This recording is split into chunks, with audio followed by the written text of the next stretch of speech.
वो तो 3 विधायक हैं।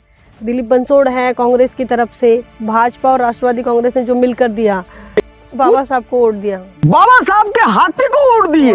कुछ वोटों से वो पराजित हुए, लेकिन उनका संघर्ष जारी रहा।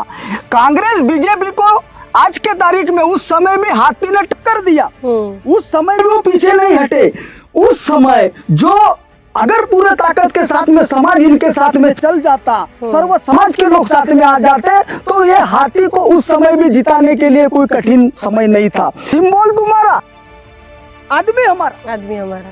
भाई सिंबल तुम्हारा रहेगा। ये बीजेपी के साथ में भी धोखा करे, बीजेपी वालों को पता ही नहीं है, वो तो गुमराह है ना। उनको लगता है हमारा आदमी, तुम्हारा नहीं है बडोले साहब, तुम्हारा चंद्रिकापुर साहब भी नहीं है, तुम्हारा बडोले जी भी नहीं है, तुम्हारा भाऊ बंसोड़ भी नहीं है। भाई ये तो लोग जो हैं, ये तो अपना उल्लू सीधा करने के लिए इधर उधर चलने वाले लोग हैं। सामाजिक न्याय मंत्री भी बने, 2 बार वो आमदार भी रहे, लेकिन ऐसे समय में सामाजिक न्याय मंत्री रहने के बावजूद भी समाज के लोगों के ऊपर अन्याय हुआ। 2018 के समय में वो खुद मंत्री थे। भीमा कोरेगांव का दंगा हुआ और भीमा कोरेगांव के समय में वो खुद बड़ू बुद्रुक में थे। वहाँ हमारे गोविंद गोपाल गायकवाड़ जी की जो समाधि थी, उस समाधि को समाज कंटक लोगों के द्वारा उसको नकारा गया, तोड़ा गया। और ऐसे समय में वहाँ दंगा तैयार हुआ। मनुवादी पार्टियों द्वारा साजिश बनाई गई कि ये दंगा भड़कना चाहिए, अंबेडकरी आंदोलन में यह भड़क जाना चाहिए, और ये चुनाव का समय देखकर, 19 का समय देखकर ऐसे समय में वो दंगा करवाया गया। समय में जो लोगों ने, हमारे अंबेडकरी लोगों ने इसका निषेध किया, तो निषेध करने वाले लोगों के ऊपर शासन द्वारा गुना दाखिल किया गया। और मैं खुद भुक्तभोगी हूँ, जो गुने का मैं 4 साल भुक्तभोगी रहकर आज भले ही मुझे क्लीन चिट मिली, लेकिन ऐसे समय में न सामाजिक न्याय मंत्री ने कोई न्याय दिला पाए, न उनके शासन आम लोगों के पास में दौड़ पाए। 340 कलम में ओबीसी को 52% है, तो भाई उनको तो 27 मिल रहा है ना। सेंट्रल ने 27 लागू किया, तो उनको 27 कब देने वाले हो तुम? अगर तुम ये जो संविधान लागू करने के बाद बाबा साहब के फुले शव विचारों को लागू करने की बात अगर करते हो, तो ओबीसी को आप 27 नहीं दिलवा पाते। फिर एससी को जो 6% बैकलॉग, 15% में से जो 6% भरा गया है, तो उनका 9% आप बैकलॉग भर नहीं पाते। जो आदिवासी समाज, जो हमारा शेड्यूल ट्राइब का समाज है, उनको इस 1.5%, 7.5 में से 1.5% भरा गया, आज भी उनका 6% बाकी है। तो भाई एक तरफ तुम अधिकारों को नकार रहे हो, उनके सम्मान नहीं दे रहे हो, उनको बैकलॉग नहीं भर रहे हो, और इधर बता रहा हूँ कि हम धूमधाम से कर रहे हैं। भाई दूसरे माजी आमदार दिलीप भाऊ बंसोड़ जी है, वो भी समाज कल्याण सभापति रह चुके हैं, तो वो तो बाहरी व्यक्ति है, वो तो खुद ही उनके पार्टी के लोग उनको हराने के लिए लगे हैं, तो उनका मामला ही नहीं है। और जो तीसरे आमदार भी यहाँ, वो तो अगर स्वाभिमानी लोग रहते, रिजर्वेशन सीट है, भाई स्वाभिमानी लोग रहते तो फुले शव अम्बेडकरी आंदोलन के साथ में चलते ना। लेकिन ये लोग मौका परस्त हैं, ये लोग कठपुतली है, दूसरों के इशारे पे चलते हैं मुख्य रूप से। यहाँ जो पॉलिसी है, तो ऐसे समय में यहाँ जो शिक्षा का दौर है, तो शिक्षा के दौर में आज देखते हैं कि हम विकास कर रहे हैं, लोगों को बता रहे गाँव-गाँव में जाकर वह लोग कि हमने पुलिया बनवाया, सड़कें बनवाई, सभा मंडप बनवाए, रास्ते बनवाए। भाई ये कोई आमदार का काम नहीं है। जो विधायक होता है, विधायक इसलिए बनता है कि वह जिस राखीव सीट से चुन के जाता है, तो राखीव प्रवर्ग में आने वाले लोगों के हित, अधिकार, संरक्षण और सुरक्षा की जवाबदारी उसके ऊपर है, और उनको अधिकार पूर्ण रूप से दिलाना, उनको न मांगते हुए दिलाना, ये उसके विधायक का काम है। वो बता रहा है मैं पुलिया ढोडे बना रहा हूँ, नालिया सड़क बना रहा हूँ, भाई ये तो ग्राम पंचायत का सदस्य भी बना रहा है ना। पढ़ लिख के जो बच्चा सामने जा रहा है, तो पढ़ लिखने जाने के बाद में देखो डिग्रियां ले रहा है, डिग्रियां लेने के बाद में एक तरफ वो लाडला भाऊ के माध्यम से ऐसी घिनौनी साजिश की जाती है कि उनको अप्रेंटिस में लगा दिया, उनको 6-7 हज़ार रुपए के नौकरी पे दे रहे करके लगा दिया। भाई वो पूना मुंबई में जाके 6,000 में क्या अपनी जिंदगी संभाल पाएगा? साथियों जय भीम, मैं हूं इंजीनियर स्नेहा और आप देख रहे हैं नेशनल चौपाल। इस वक्त हम महाराष्ट्र की चुनावी यात्रा में हैं और सबसे पहले आज हम आपको महाराष्ट्र की उस हॉट सीट पर लेकर आए हैं जो कि शेड्यूल कास्ट रिजर्व है।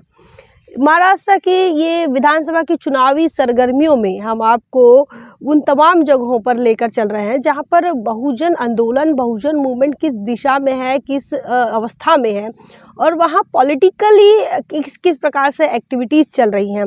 तो इस वक्त आज हम जिनसे चर्चा करने वाले हैं, बातचीत करने वाले हैं, वो बहुजन समाज पार्टी के कैंडिडेट हैं हमारे साथ प्रोफेसर सचिन नांदगाय जी। तो जिनसे बातचीत करेंगे, तमाम सवालों के जवाब देखेंगे उनसे कि किस प्रकार से वो चुनावी मैदान में है और क्या कुछ उनके मुद्दे हैं। सबसे पहले तो आज हम प्रोफेसर सचिन नांदगाय साहब, आपका बहुत बहुत स्वागत है हमारे चैनल में। तो सर, हम सबसे पहले यही जानना चाहेंगे कि आप तो प्रोफेसर साहब हैं और प्रोफेसर साहब आपका जो प्रोफेशन है वो अलग हो गया और फिर आप राजनीति में आ गए।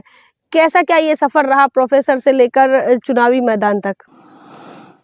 अभी जो हाल ही में कल के तारीख में जो नामांकन बहुजन समाज पार्टी के माध्यम से इस अर्जुनी मुर्गा विधानसभा में कल नामिनेशन मेरा सदर हुआ और इसके बाद में मुख्य रूप से इस चुनावी आंदोलन में आने का मकसद ये है कि आज की जो शिक्षा के दौर में या जो एजुकेशन फील्ड में जिस तरीके से हम कॉलेज में एक प्रिंसिपल के रूप में, एक लेक्चरर के रूप में जो कार्यरत है और उसमें कार्य करते समय जो मुख्य रूप से जो एजुकेशन में जो पॉलिसी बनाई गई है, तो पॉलिसी के अंदर जो बच्चों को जिस शिक्षा के माध्यम से स्कूली फील्ड में जो टीचर तैयार करने की जो प्रोसेस है, तो आज के टीचर जो तैयार करने के प्रोसेस में हम लोग जो लोग आगे बढ़ाते हैं जिन बच्चों को, तो उनको हाथ में डिग्री मिलने के बाद में भी, वो एजुकेशन लेने के बाद में भी आज उनको उनकी डिग्री का सम्मान नहीं हो रहा है और बड़े पैमाने पे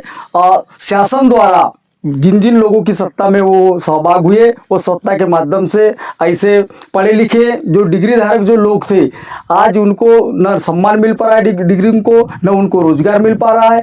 तो इनको ये जो चल रहा है सिस्टम, तो ये मुख्य रूप से इस सत्ताधारी पार्टियों के माध्यम से हमारे इन पढ़े लिखे लोगों को न उनका सम्मान करना, न उनको रोजगार देना। आज उनकी यह समस्या देखकर मुझे लगा कि ये जो आज का पढ़ा लिखा नौजवान है, तो इनकी लड़ाई लड़ने के लिए मुझे विधानसभा में जाने की ज़रूरत है। इसलिए इस राखीव सीट से मैं यहाँ अर्जुनी मुरगांव के माध्यम से यहाँ आज मैदान में हूँ। तो देखिए सर, आप तो प्रिंसिपल भी है, प्रोफेसर है, तो ऐसे में बहुजन समाज पार्टी को आपने चुना। चूँकि अभी राजनीतिक दलों की अगर बात करें तो राष्ट्रवादी कांग्रेस के 2 फाड़ हैं, आप वहाँ दोनों में से किसी को एक को भी चूज़ कर सकते हैं। शिवसेना के 2 फाड़ हैं, भारतीय जनता पार्टी जो कि जिसकी सरकार है, राज्य में सरकार है, महाराष्ट्र के अंदर केंद्र में सरकार है, तो इन दलों को छोड़कर आप बहुजन समाज पार्टी जिसका जनाधार भी नहीं है कुछ। अभी जो भारत देश में अपन देखते हैं कि विभिन्न पार्टियों के द्वारा अनेक उम्मीदवार पार्टी द्वारा चुनाव मैदान में डटे रहते हैं और मुझे मुख्य रूप से जो बहुजन समाज पार्टी के माध्यम से मैं चुनाव के सामने जो फेस कर रहा हूँ, तो बहुजन समाज पार्टी एक आंदोलन के साथ में एक विचारधारा भी है और बहुजन समाज पार्टी का जो जाहिरनामा है, तो वो भारतीय संविधान को पूर्ण रूप से लागू करना और जो विधानसभा क्षेत्र में या जो भी विधानमंडल के माध्यम से जो भी उनकी सुविधाएं है या जो अधिकार है, तो वो पूर्ण रूप से उनको न मांगते हुए ही दिलाना। तो ये मुख्य मकसद हमारे बहुजन समाज पार्टी का और विचारधारा का है। और इसमें जो अन्य पार्टियों के लोग जो चुनाव मैदान में डटे हैं, तो पहली बात तो जो कांग्रेस और राष्ट्रवादी जो एक ही पार्टी के 2 चट्टे बट्टे लोग तैयार हुए हैं, तो उनकी विचारधारा तो न परिवर्तनवादी है और उनकी विचारधारा न फुले शाह अम्बेडकरवादी है। और ऐसे समय में वो तो और उनको जो संविधान के नाम पर वो जो ढिंडोरा पीटते कि हम रक्षा करने की बात जो करते हैं, तो पिछले इसमें भी उन्होंने संविधान के साथ में जितनी बार धोखाधड़ी हुई है, तो ऐसे समय में कांग्रेस और राष्ट्रवादी के जो भी लोग यहाँ प्रत्याशी खड़े हैं, तो उनकी सोच ये है कि संविधान को मानने वाला जो बहुजन समाज के लोग हैं, जिनके अधिकार संविधान में सुरक्षित है, तो वो संविधान में खिलाफ में होकर उनके अधिकार नष्ट करने के लिए तुले हैं। तो ऐसे पार्टी के लोग भी मैदान में होने के बावजूद भी यहाँ की जो जनता है उन्हें स्वीकार नहीं करेगी।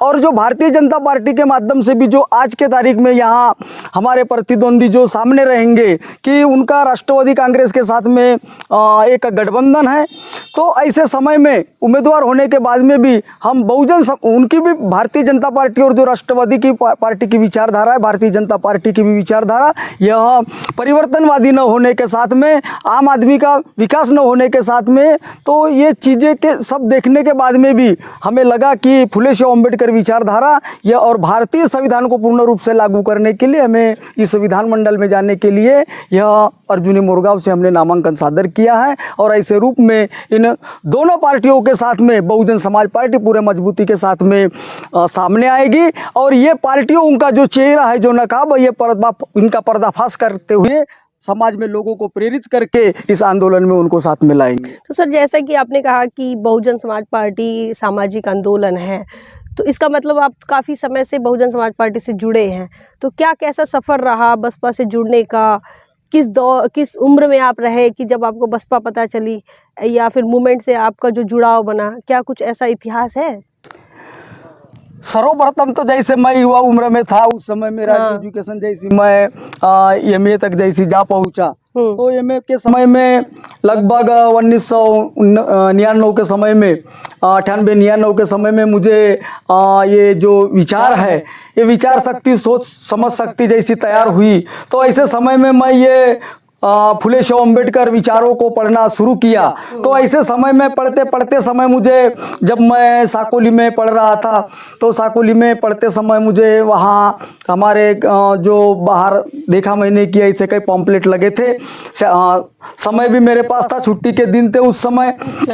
तो ऐसे समय में मैं जैसे पहुंचा तो एक पॉम्पलेट देखा, उसमें बाबा साहब के सिवा अन्य महापुरुषों की भी वहाँ फोटो ये पॉम्पलेट पे छपी थी।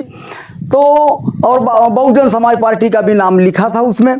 तो ऐसे समय में अन्य महापुरुषों के साथ में मेरा कोई परिचय और उनको भी मैंने पढ़ा नहीं था। तो मुझे लगा कि मेरा जो समय है, जो अभी मेरे पास समय है 2-3 घंटे का, तो मैंने यहाँ जो बाजू में पगाजी कला मंदिर साकोली में जो कार्यक्रम चालू था, उस समय मैं वहाँ जाके देखा।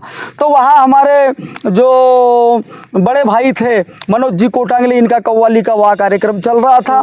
और उनका जो प्रबोधन था वो सुनकर ऐसा लगा कि इस कार्य को बढ़ाने के लिए, इस आंदोलन को बढ़ाने के लिए आप इस आंदोलन में साथ में चल सकते हो, इस उन्होंने प्रेरित किया। तो ऐसा लगा कि ये आंदोलन तो हम अपने कंधों पर लेकर चला सकते हैं। तो ऐसे समय में वहाँ हम साथ में चले और उस कार्यक्रम में भी हमारे पुराने बहुजन समाज पार्टी के प्रदेश अध्यक्ष जो हमारे माजी थे, सिद्धार्थ पाटिल साहब, चंगोले साहब और दशरथ मडावी साहब को हमने आमने सामने सुना। तो हमें लगा कि ये आंदोलन अपने कंधों पर लेकर हमने गांव-गांव में जाके और क्षेत्र में भी जाके लोगों को तैयार करना है। और इस बाबा साहब के जो आखिरी मंजिल है, मान्यवर साहब कांशीराम जी के कहने अनुसार, इस कथन करनी को हमको सामने लाकर, विश्वास दिलाकर, लोगों को प्रेरित कर ये आंदोलन को चलाने के लिए हम प्रेरित हुए और इस कार्य को आगे लेके जाने के लिए तैयार हैं। देखिए, आंदोलन से तो आप परिचित हुए बहुजन समाज पार्टी से, लेकिन ये चीज़ें तो आप सोशल रह के भी कर सकते हैं, चैरिटी भी कर सकते हैं, दान दक्षिणा देकर भी कर सकते हैं। राजनीति में ही सक्रिय होना क्या ज़रूरी लगा? इस आंदोलन में काम करते हुए कि बड़े पैमाने पे क्षेत्र में भी और प्रदेश में भी हम देखते हैं कि सामाजिक, धार्मिक या कोई भी सांस्कृतिक लेवल पे बड़े बड़े नियोजन किए जाते हैं, बड़े बड़े अभियान चलाए जाते हैं और आंदोलन भी चलाए जाते हैं। लेकिन जब हमको इस बात का पता चला कि सामाजिक लेवल में काम करने वाले लोग, सामाजिक लेवल में संगठन चलाने वाले लोग, धार्मिक और सांस्कृतिक लेवल पे संगठन चलाने वाले लोग, ये नाम तो फुले शाह बाबा साहब अम्बेडकर का लेते हैं, लेकिन काम फुले शाह बाबा साहब का नहीं करते, यह लोग गांधी गोलवलकर जी का करते हैं। तो और ये नाम नीले झंडे का लेते हैं, इस आंदोलन में अपना कूद पड़ते हैं। लेकिन अंतिम समय में जब इनको इस देश का राजपाट हाथ में लेने का समय है, इस देश में जो जितनी समस्याएं मिटाने का समय है, जो भारतीय संविधान को पूर्ण रूप से लागू करने का समय है, ऐसे समय में ये लोग, ये संगठन के लोग अन्य दलों के साथ में चल पड़ते हैं। स्वार्थ और लालच के कारण वो अपना रास्ता भटक जाते हैं। तो ऐसे समय में इन संगठनों के साथ साथ हमें भी लगा कि सामाजिक, सांस्कृतिक और धार्मिक आंदोलन के साथ साथ हमें राजकीय राजकीय आंदोलन को भी बड़े पैमाने पे आगे बढ़ाना पड़ेगा। और जब हमने इस मान्यवर साहब कांसीराम जी को आमने सामने सुनने के बाद में हमें पता चला कि साहब बाबा साहब की जो बात है वो हमें बता रहे हैं, तो बाबा साहब जी की जो बात हमने पढ़ के सुन के हमें लगा कि बाबा साहब ने जो कहा कि ये जो मास्टर चाबी है ये अपने हाथ में लिए बगैर इस हम अपने अधिकारों को प्राप्त नहीं कर सकते, इसलिए हमें लगा कि इस राजकीय आंदोलन को हमने साथ में ही सब मिलकर चलाना चाहिए। देखिए ये तो सब ठीक है कि राजकीय आंदोलन है, लेकिन अभी हम जैसे देखते हैं, आप मीडिया ही देखिए तो आपने बसपा चुनी, कांशीराम साहब की बात बता रहे, लेकिन ऐसे आरोप है बहुजन समाज पार्टी पर क्योंकि उसका ग्राफ भी गिरता हुआ जा रहा है लगातार। आप जिस विधानसभा से आ रहे हैं उस विधानसभा में एक समय बहुजन समाज पार्टी जो है आज से 10 साल पहले वो चरम पर थी, दूसरे तीसरे नंबर पर कैंडिडेट रहता था। उसके बाद हम लगातार देख रहे हैं उसका ग्राफ कम हो रहा है। उसके बाद आरोप लग रहा है कि टिकट बिकने के आरोप लगते हैं, तो क्या आपने भी टिकट खरीदी है? बहुजन समाज पार्टी के ऊपर या हमारे वरिष्ठ नेताओं के ऊपर जो पार्टी में टिकट बेचने का जो आरोप लगाते हैं ये सरासर गलत है। कि अभी जैसी मैंने इस बहुजन समाज पार्टी से मैंने अर्ज किया पार्टी के द्वारा, भाई बहुजन समाज पार्टी में मैं यहाँ 20-25 सालों से कार्यरत हूँ। मैंने 2009 में भी बहुजन समाज पार्टी के लिए उम्मीदवार के लिए नामांकन किया, टिकट मांगी, लेकिन उस समय भी हमें टिकट नहीं दी गई, अन्य हमारे भाई को टिकट दी गई। 2014 में भी मैंने पार्टी के लिए टिकट मांगी, बगावत नहीं किया आपने? बगावत नहीं किया। और उसके बाद में भी उस समय भी मुझे टिकट से नकारा गया।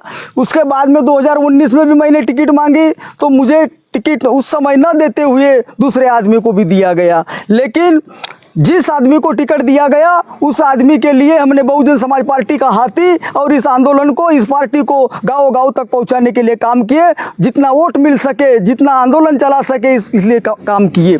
लेकिन हमने कभी निराश नहीं हुए, कभी हताश नहीं हुए, इस पार्टी को छोड़कर नहीं गए। और ऐसे समय में जो लोग हताश और निराश हो जाते हैं वो लोग पार्टी छोड़कर चले जाते हैं। जो लोग लालची होते हैं, जो पद के लालची होते हैं, जिन्हें पद नहीं मिल पाता, तो वो लोग इस पार्टी को छोड़ के चले जाते हैं। लेकिन मुझे जब लगा कि ये आंदोलन अपने कंधों के ऊपर है तो हमने इस आंदोलन को डट के काम करना चाहिए। तो फिर भी मेरा निरंतर प्रयास जारी रहा।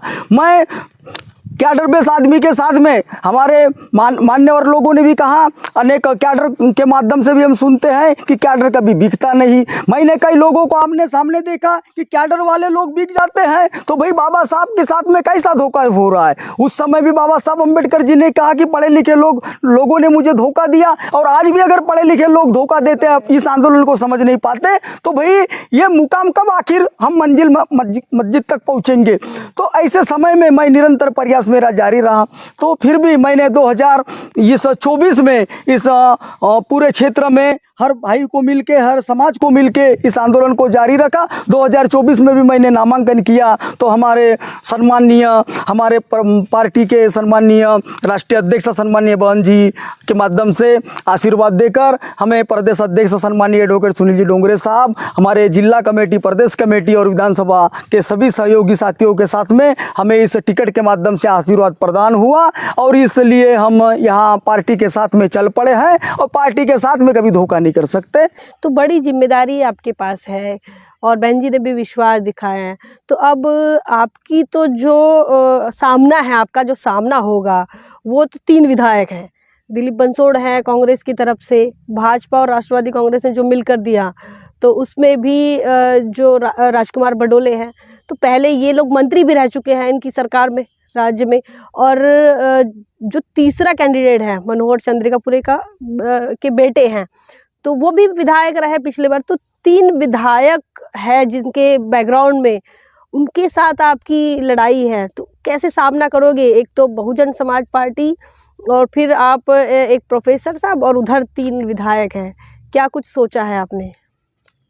अभी जो चुनाव लगे हैं तो ऐसे समय में ये जो अर्जुनी मोरगा विधानसभा का जो क्षेत्र है और यहाँ जो पार्टियां सत्ता में रही है, तो ये किसी की बपोती नहीं है। ये विधानसभा 1967 में भी राखी थी, हाँ। उसके बाद में 1977 में भी जनरल सीट बनी, उसके बाद में भी 72 के समय रिजर्वेशन और फिर से बना, और 2009 में भी यह अर्जुनी मुर्गा भी रिजर्व सीट हो गई। तो 3 बार यहाँ पर इसी मन तैयार हुआ। जब 3 बार के पहले 2 शासन के समय में कांग्रेस का राज यहाँ चलता था, तो उस समय से भी यहाँ पे ये जो अर्जुनी मोरगांव जो हट सीट है, ये अम्बेडकरी आंदोलन का गढ़ है। इस भंडारा लोकसभा के अंदर में जो बाबा साहब को यहाँ इस सम्मान दिलाने के लिए ये आंदोलन, ये क्षेत्र जो है यहाँ बड़े पैमाने पे फुले शाह अम्बेडकर को चाहने वाले, आंदोलन को बढ़ाने वाले लोग हैं। तो ऐसे समय में भी, उस समय भी मारुति साकरे जैसी लोग, केवलराम रामटेके जी जैसी लोग, फिर सदानंद दहीवले जी जैसे लोग, उसके बाद में शंकरराव सहारे जी जैसे लोग यह कांग्रेस, जनसंघ और बीजेपी को टक्कर देने में कामयाब हुए। बाबा साहब को वोट दिया, बाबा साहब के हाथी को वोट दिए। कुछ वोटों से वो पराजित हुए, लेकिन उनका संघर्ष जारी रहा। कांग्रेस बीजेपी को आज के तारीख में उस समय भी हाथी ने टक्कर दिया, उस समय भी वो पीछे नहीं हटे। उस समय जो अगर पूरे ताकत के साथ में समाज इनके साथ में चल जाता, सर्व समाज के लोग साथ में आ जाते, तो ये हाथी को उस समय भी जिताने के लिए कोई कठिन समय नहीं था। लेकिन 2009 के बाद में यहाँ भारतीय जनता पार्टी के माध्यम से जो हमारे आज के प्रतिद्वंदी सम्माननीय राजकुमार बड़ौदा सामाजिक न्याय मंत्री भी बने, 2 बार वो आमदार भी रहे। लेकिन ऐसे समय में सामाजिक न्याय मंत्री रहने के बावजूद भी समाज के लोगों के ऊपर अन्याय हुआ। 2018 के समय में वो खुद मंत्री थे। भीमा कोरेगांव का दंगा हुआ और भीमा कोरेगांव के समय में वह खुद बड़ू बुद्रुक में थे। वहाँ हमारे गोविंद गोपाल गायकवाड़ जी की जो समाधि थी, उस समाधि को समाज कंटक लोगों के द्वारा उसको नकारा गया, तोड़ा गया। और ऐसे समय में वह दंगा तैयार हुआ। मनुवादी पार्टियों द्वारा साजिश बनाई गई कि ये दंगा भड़कना चाहिए, अम्बेडकरी आंदोलन में यह भड़क जाना चाहिए, और ये चुनाव का समय देखकर, 19 का समय देखकर ऐसे समय में वो दंगा करवाया गया। तो उस समय 2018 जो भीमा कोरेगांव के विजय स्तंभ को अभिवादन करने के लिए लोग जा रहे थे, वहां प्रेरित हो रहे थे, अभिवादन करने के लिए जा रहे थे। ऐसे समय में दंगा भड़काने की साजिश शासन द्वारा की गई, जबकि बडोले जी वहां खुद मौजूद थे बड़ू बुद्रुक में। ये सब घटनाक्रम होने के बाद में भी आज पूरे प्रदेश में अनेक लोगों के ऊपर जब निषेध किया गया कि हमारे अभिवादन के समय में जो लोग कुठाराघात करते, जो षड्यंत्र करते हैं, पत्थरबाजी करते हैं, ऐसे समय में जो लोगों ने, हमारे अम्बेडकरी लोगों ने इसका निषेध किया, तो निषेध करने वाले लोगों के ऊपर शासन द्वारा गुना दाखिल किया गया। और मैं खुद भुक्तभोगी हूँ, जो गुने का मैं 4 साल भुक्तभोगी रहकर आज भले ही मुझे क्लीन चिट मिली, लेकिन ऐसे समय में न सामाजिक न्याय मंत्री ने कोई न्याय दिला पाए, न उनके शासन आम लोगों के पास में दौड़ पाए। ऐसे बहुत लोग, मेरे गोरेगांव में 9 लोग साथ में थे। पूरे प्रदेश में कम से कम हजारों लोग इस आंदोलन में कूद पड़े, उनके ऊपर गुना दाखिल हुए। आज भी वो गुने चल रहे। तो न सामाजिक मंत्री उस समय काम में, लेकिन सामाजिक मंत्री उस समय बडोले साहब ने बाबा साहब अम्बेडकर की जयंती धूमधाम से मनाया। उस समय 125वीं जयंती थी और पूरे देश में उन्होंने मनाया। उन्होंने बाबा साहब का वो जो है कॉइन बनाया था, इंग्लैंड का घर खरीदा, ये सब उन्हीं के तो समय में हुआ।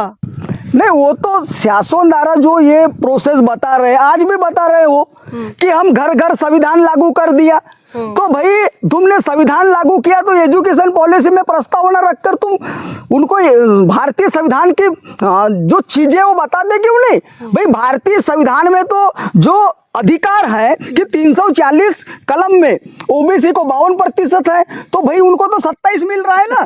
सेंट्रल ने 27 लागू किया, तो उनको 27 कब देने वाले हो तुम?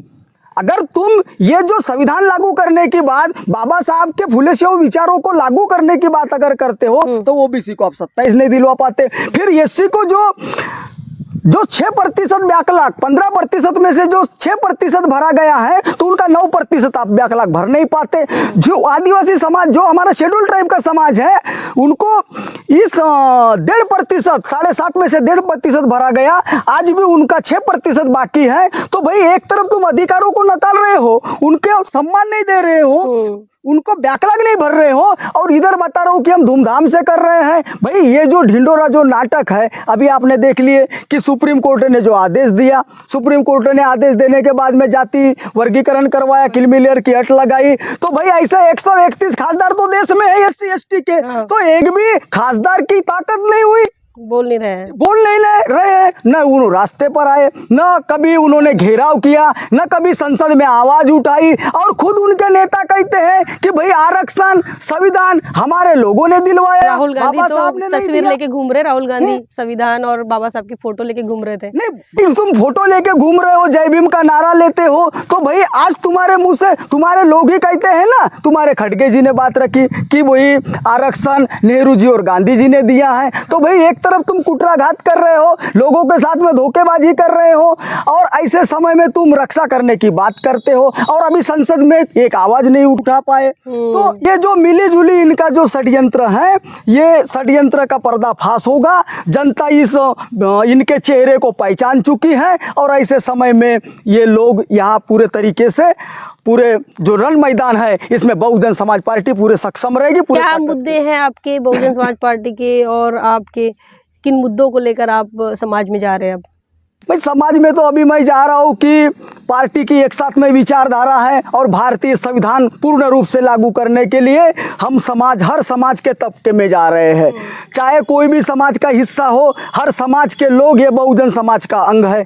अभी हम लोग देखते हैं कि यहाँ शिक्षा का जो स्तर है क्षेत्र में, तो शिक्षा का स्तर जो है, तो ये विकास की जो बातें बताते हैं कांग्रेस, भाजपा और राष्ट्रवादी के लोग, अभी प्रतिद्वंदी तो राष्ट्रवादी कांग्रेस पार्टी के साथ में है, उसके साथ में हमारे दूसरे माजी आमदार दिलीप भाऊ बंसोड़ जी है, वो भी समाज कल्याण सभापति रह चुके हैं। तो वो तो बाहरी व्यक्ति है, वो तो खुद ही उनके पार्टी के लोग उनको हराने के लिए लगे हैं, तो उनका मामला ही नहीं है। और जो तीसरे आमदार भी यहाँ, वो तो अगर स्वाभिमानी लोग रहते, रिजर्वेशन सीट है, भाई स्वाभिमानी लोग रहते तो फुले शाह अम्बेडकर आंदोलन के साथ में चलते ना, बच्चू कडू के साथ चले गए वो तो किसी के साथ में भी चले जाते हैं, गांधी गोलवरकर के साथ में चल जाते हैं, हेडगेवार नेहरू जी के साथ में चल जाते हैं। भाई आप फुले शाह अम्बेडकरवादी हो, अगर बाबा साहब अम्बेडकर ने रिजर्वेशन का प्रावधान नहीं रखा रहता तो आपको कौन पूछता भाई। तो इसीलिए ये जो है, अगर आप स्वाभिमानी लोग रहते, ईमानदार लोग रहते, तो इस आंदोलन के साथ में चलते, बहुजन समाज पार्टी के साथ में चलते, ये झंडे को आगे बढ़ाते, यहाँ मैदान जंग में कूद पड़ते। लेकिन ये लोग मौका परस्त हैं, ये लोग कठपुतली है, दूसरों के इशारे पे चलते हैं मुख्य रूप से। यहाँ जो पॉलिसी है, तो ऐसे समय में यहाँ जो शिक्षा का दौर है, तो शिक्षा के दौर में आज देखते हैं कि हम विकास कर रहे हैं, लोगों को बता रहे गांव-गांव में जाकर वह लोग कि हमने पुलिया बनवाया, सड़कें बनवाई, सभा मंडप बनवाए, रास्ते बनवाए। भाई ये कोई आमदार का काम नहीं है। जो विधायक होता है, विधायक इसलिए बनता है कि वह जिस राखीव सीट से चुन के जाता है, तो राखीव प्रवर्ग में आने वाले लोगों के हित, अधिकार, संरक्षण और सुरक्षा की जवाबदारी उसके ऊपर है, और उनको अधिकार पूर्ण रूप से दिलाना, उनको न मांगते हुए दिलाना, ये उसके विधायक का काम है। वो बता रहा है मैं पुलिया ढोडे बना रहा हूँ, नालिया सड़क बना रहा हूँ। भाई ये तो ग्राम पंचायत का सदस्य भी बना रहा है ना। भाई अगर वो भी काम कर रहा है और तुम भी काम कर रहे हो, तो फर्क क्या है? तुम तो लाखों लोगों के प्रतिनिधि हो ना। तो ऐसे समय में इनका जो ये जो ढोंग है, ये जनता के सामने आएगा, और जनता ये सब जाग चुकी है। ऐसे समय में जो शिक्षा का दौर है, तो ये विकास का जो नाम लेते, शिक्षा को खाजगीकरण में ला लिया। शिक्षा जो स्कूलें हैं, आज 65 स्कूलें इस अर्जुनी मोरगा विधानसभा में 65 स्कूलें ऐसी हैं कि जहाँ एक ही टीचर है। भाई 5 स्कूल, 1 से लेके 5 क्लास तक स्कूल, टीचर ही एक, और वो एक टीचर जो अपना समय 8 घंटे का पढ़ाता है, तो आधा समय तो उसका पढ़ाने में जा रहा है, लेकिन आधा समय जो बच्चा वहाँ जो चीड़ निर्माण करते हैं, गोंगाट मच जाता है। हाँ। तो वो ऐसे समय में वो ऐसा क्या एजुकेशन जा रहा है, उसमें ध्यान नहीं है किसी का। एक समय में तो एक ही क्लास में रहेंगे सर, मतलब एक टीचर तो एक ही क्लास में रहेंगे, बाकी 4 क्लास में। हाँ, तो 4 क्लास खाली है, तो वो जितना चिल्लाते हैं बच्चे, पढ़ाई अलग, टीचर पढ़ाने के लिए नहीं, तो ऐसी 65 स्कूल है। तो इसका असर तो भविष्य पर बहुत खराब हो सकता है। खराब ही हो रहा है। अभी पढ़ लिख के जो बच्चा सामने जा रहा है, तो पढ़ लिखने जाने के बाद में देखो डिग्रियां ले रहा है। डिग्रियां लेने के बाद में एक तरफ वो लाडला बहू के माध्यम से ऐसी घिनौनी साजिश की जाती है कि उनको अप्रेंटिस में लगा दिया, उनको 6-7 हज़ार रुपये के नौकरी पे दे रहे करके लगा दिया। भाई वो पूना मुंबई में जाके 6,000 में क्या अपनी ज़िंदगी संभाल पाएगा? आज वो बेरोजगार युवक इस अर्जुनी मोरगांव क्षेत्र में 70,000 के करीब नौजवान युवक डिग्री लेके घूम रहा है। उसके डिग्री को सम्मान नहीं है। और यहाँ तो ये जो विकास की बातें बताते हैं, तो ये बेरोजगारों के लिए तुम्हारे पास में क्या है? लेकिन ये चुनाव के समय में ये 15 दिन अभी हमारे नौजवान युवाओं को साथ में लेके मुर्गा मच्छी उनको खिला के दारू पिलाकर अपने साथ में घुमाकर पैसा खर्च करेंगे। ये जो पैसा इनके पास में आया है, ये समाज का पैसा है। ये हमारा जो पैसा है, ये इस्तेमाल करके वही बहुजन समाज के लोगों को इस आंदोलन में प्रताड़ित करने का काम, उनको धोखा देने का काम कर रहा है। एजुकेशन पॉलिसी में ऐसा है।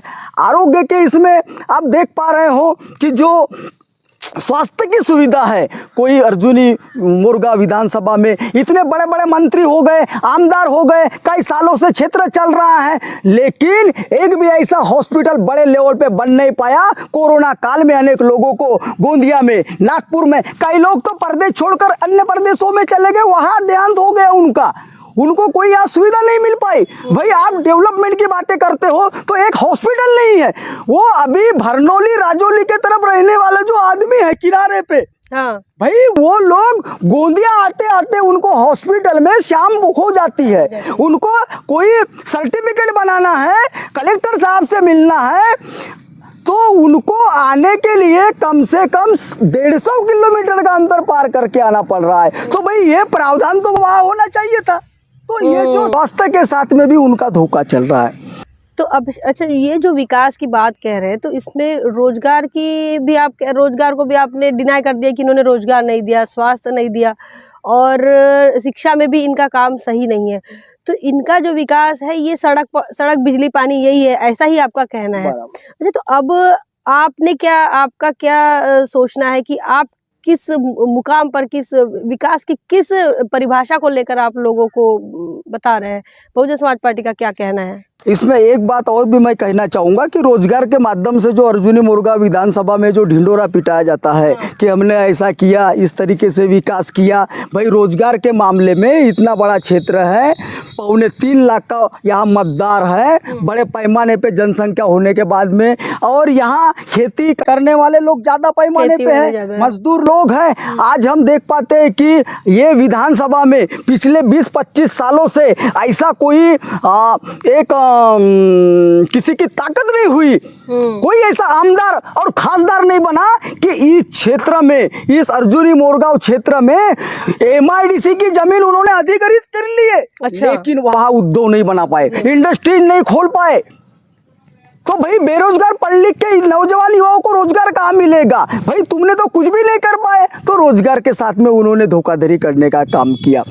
तो ऐसे समय में अभी मुख्य रूप से यहाँ जो खेती करने वाला जो किसान है, लगभग पूरे विधानसभा में लगभग ऐसे 20-25 हज़ार किसान ऐसे हैं कि जिनकी ज़मीन नहीं थी, लेकिन ज़मीन को काट कर उन्होंने खेत बनवाया। उनको मालिकाना हक मिलना चाहिए करके यहाँ से ये कलपात्री से लेके, कोयलारी से लेके चांदना बागटी तक ऐसे हजारों किसान हैं जो रोज़ चक्कर लगाते हैं कार्यालयों के, SDO कार्यालय, तहसील कार्यालय, कलेक्टर साहब की तरफ। लेकिन उनको जो ज़मीन तैयार किए वो अतिक्रमण का आज उनको मालिक नहीं बनाया गया, जिनके ऊपर उनकी जीविका चल रही है, परिवार चल रहा है, उनको नकारा जा रहा है। तो ऐसे समय में भी यहाँ जो खेती करने वाले लोग जो है, तो खेती करने वाले जो लोग हैं तो उनको इधर डेवलप की बातें बता रहे हैं, लेकिन खेती करने वाले लोगों का अनाज पैदा कर जो बड़े पैमाने पे करते हैं, और करने के बाद में भी यहाँ इधर तो तैयार कर रहे हैं, लेकिन खेती करते समय जो उनको जो पैसा लग रहा है, जो समय जा रहा है, पूरी जिंदगी उसमें जा रही है, तो इधर खेती का ढिंडोरा पीटा जा रहा है कि हम किसानों के वाली है, किसानों के नेता है। भाई जिन किसानों की आप बात करते हो, वो किसान खेती कर रहा है, वो यहाँ अनाज पैदा कर रहा है, लेकिन उस अनाज को जो मंडी में धान जाता है, वो जो धान जाता है उसको ये भाव नहीं दे पाते।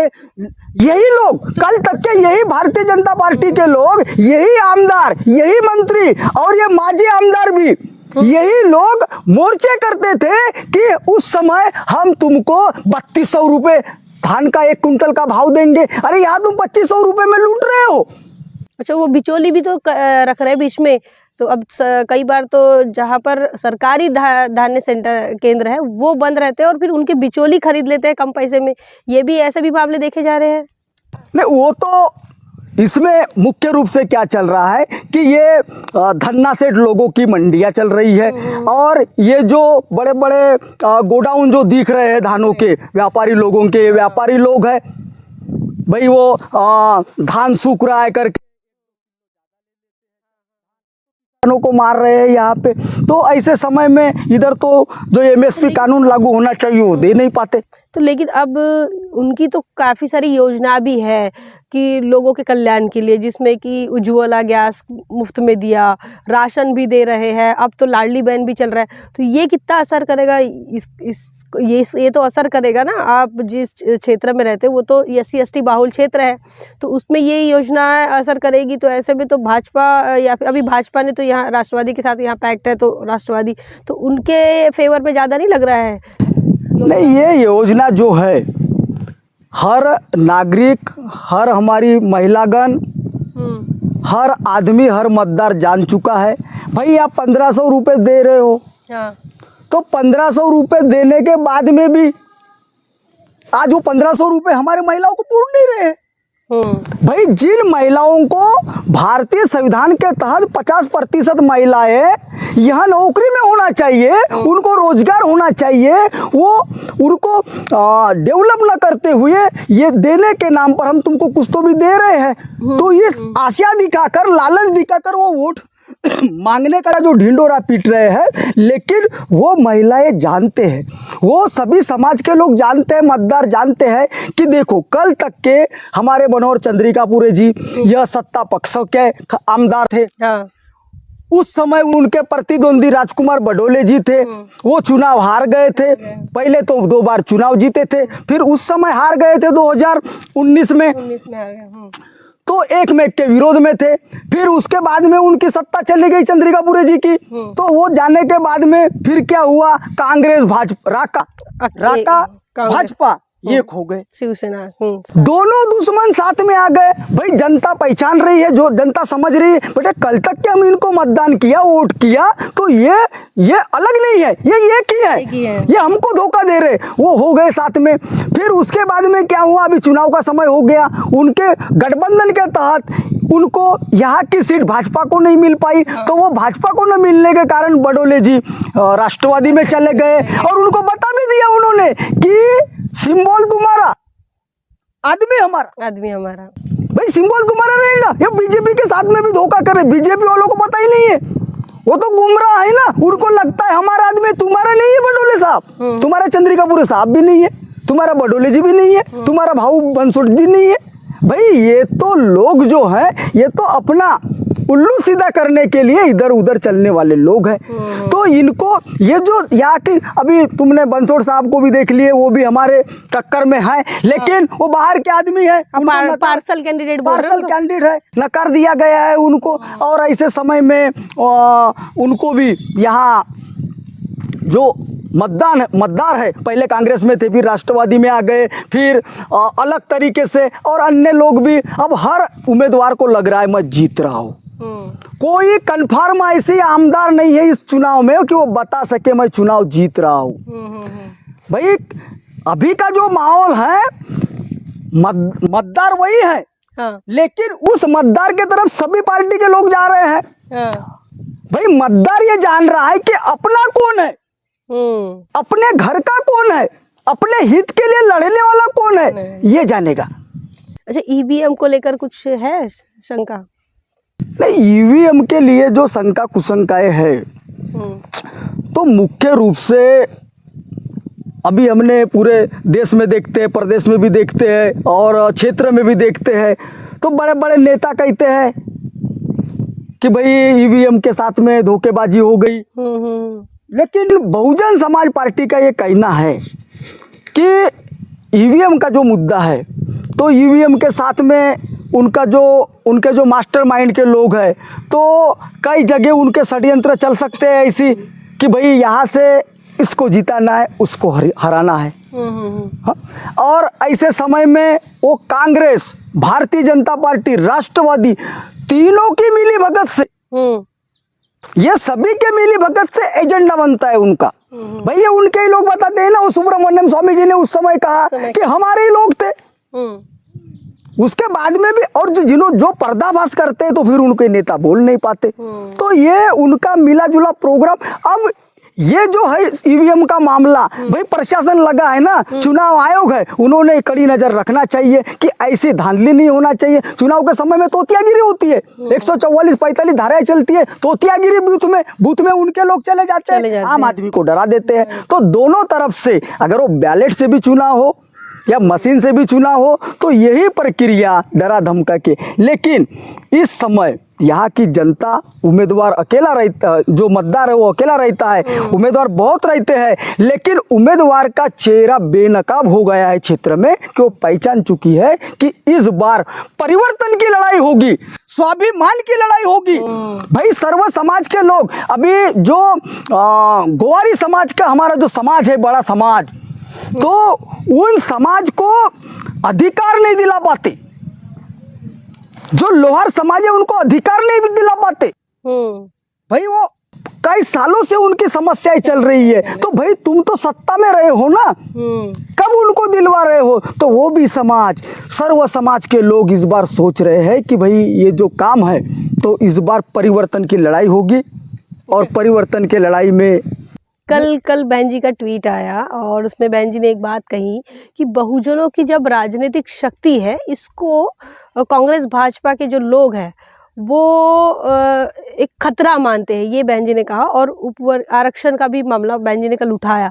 SC/ST के आरक्षण में जो उपवर्गीकरण कर्नाटक ने किया, तेलंगाना ने किया और हरियाणा ने किया, तो इसका अभी आपके क्षेत्र में, चूँकि SC/ST की यहाँ पर तादाद ज़्यादा है, क्या कुछ असर करेगा SC/ST के उपवर्गीकरण के मुद्दे को लेकर जब बसपा इतना उठा रही है? तो हमारी सम्मानीय राष्ट्रीय नेता बहन कुमारी मायावती जी ने प्रेस नोट जारी करके बता दिए कि इस देश में जो कांग्रेस, भाजपा और अन्य उनके सहयोगी जो दल है, यह संविधान के घोर विरोधी है और ये लोग भाई भाई को तोड़ने के लिए तुले हैं। जब हमको बांटेंगे वो लोग तभी वो राज कर सकते हैं।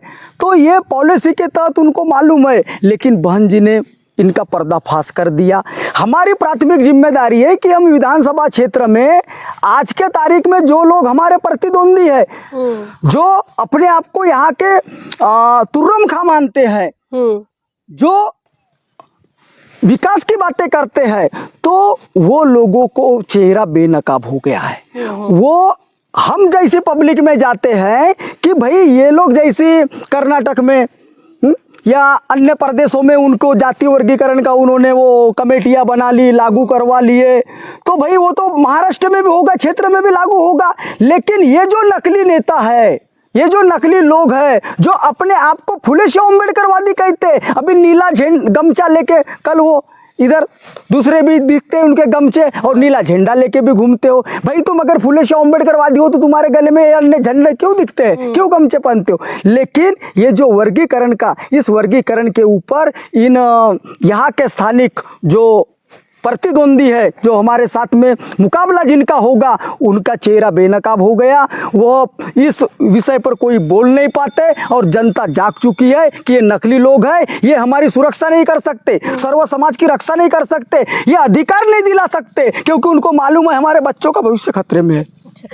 प्रोफेसर साहब, आप क्या सोचते हैं एकनाथ शिंदे और देवेंद्र फडणवीस इनकी जोड़ी के बारे में?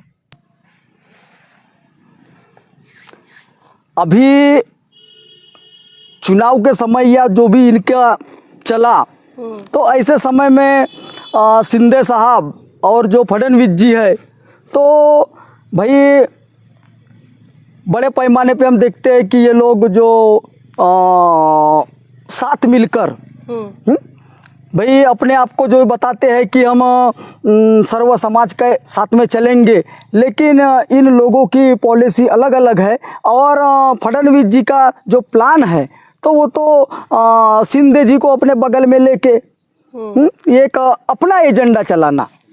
भाई मुख्यतः पॉलिसी जो चलेंगी उनकी भाजपा की हाँ वो भाजपा की चलेंगी। तो ऐसे समय में वो साथ में लेके मुखौटा है आपके शिंदे जी स्टैम्प है। हाँ शिंदे जी मुखौटा है, स्टैम्प है। वो जैसी पुरानी इसमें भी सुशील कुमार शिंदे जी थे मुख्यमंत्री, उनको भी बनाया गया था, वो भी मुखौटा, फिर समय आया तो निकाल दो। तो ऐसा समय वो चलेगा।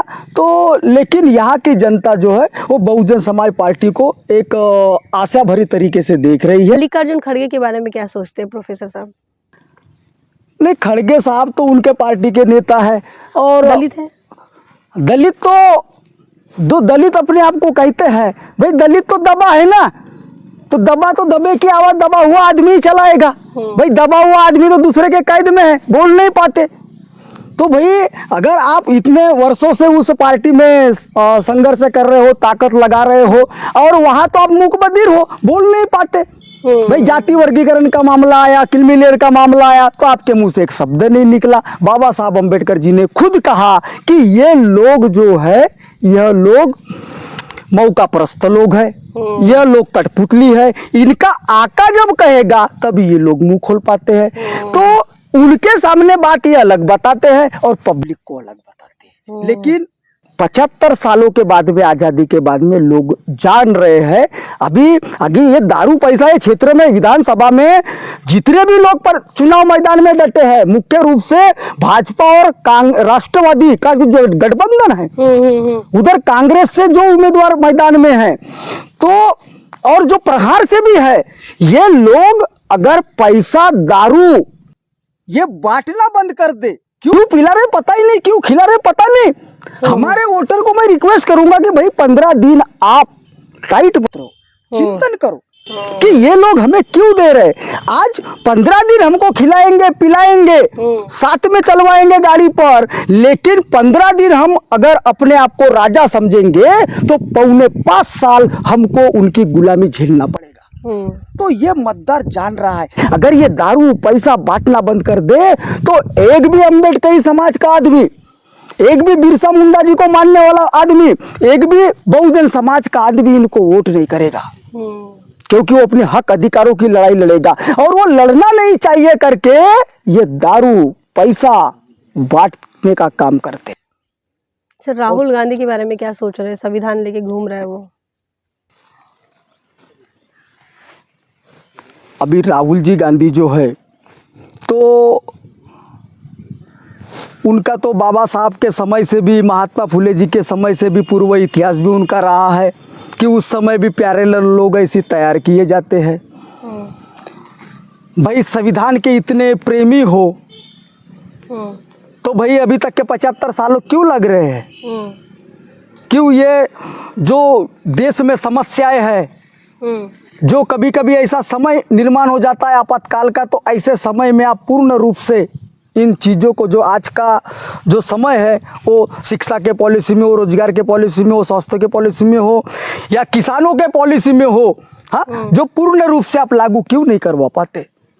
आप अगर संविधान प्रेमी हो, लेकिन इन लोगों को संविधान का नाम लेना है, क्योंकि वोट लेना है, क्योंकि ये आज का जो दौर है, ये फुले शव अम्बेडकर और संविधान के नाम लिए बिगुर कांग्रेस, भारतीय जनता पार्टी और राष्ट्रवादी का कोई भी आमदार, खासदार, मंत्री, संतरी और कोई भी नेता राष्ट्रीय ये चल नहीं सकता।